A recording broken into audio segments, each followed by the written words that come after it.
God in the Dock by C.S. Lewis. Must our image of God go? 1963.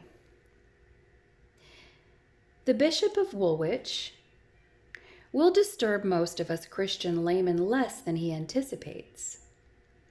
We have long abandoned belief in a God who sits on a throne in a localized heaven. We call that belief anthropomorphism, and it was officially condemned before our time. There is something about this in Gibbon. I have never met any adult who replaced God up there by God out there in the sense spatially external to the universe. If I said God is outside or beyond space-time, I should mean as Shakespeare is outside the Tempest, i.e., its scenes and persons do not exhaust his being. We have always thought of God as being not only in, above, but also below us, as the depth of ground. We can imaginatively speak of the Father in heaven, yet also of the everlasting arms that are beneath. We do not understand why the bishop is so anxious to canonize the one image and forbid the other. We admit his freedom to use which he prefers. We claim our freedom to use both.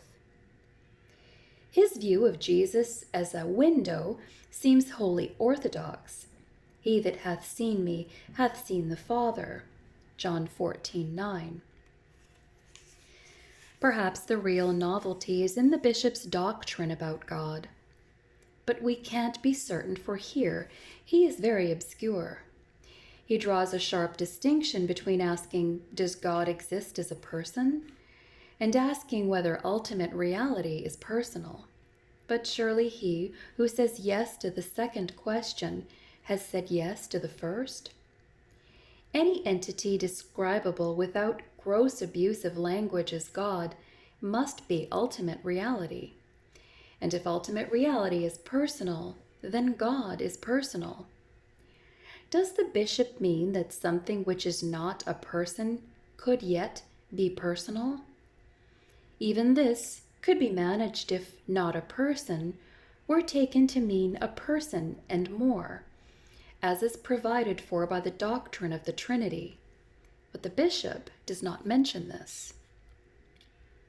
Thus, though sometimes puzzled, I am not shocked by his article. His heart, though perhaps in some danger of bigotry, is in the right place.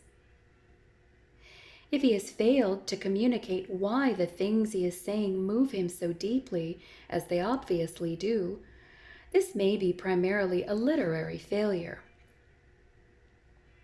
If I were briefed to defend his position, I should say, the image of the Earth Mother gets in something which that of the Sky Father leaves out. Religions of the Earth Mother have hitherto been spiritually inferior to those of the Sky Father, but perhaps it is now time to readmit some of their elements. I shouldn't believe it very strongly, but some sort of case could be made out.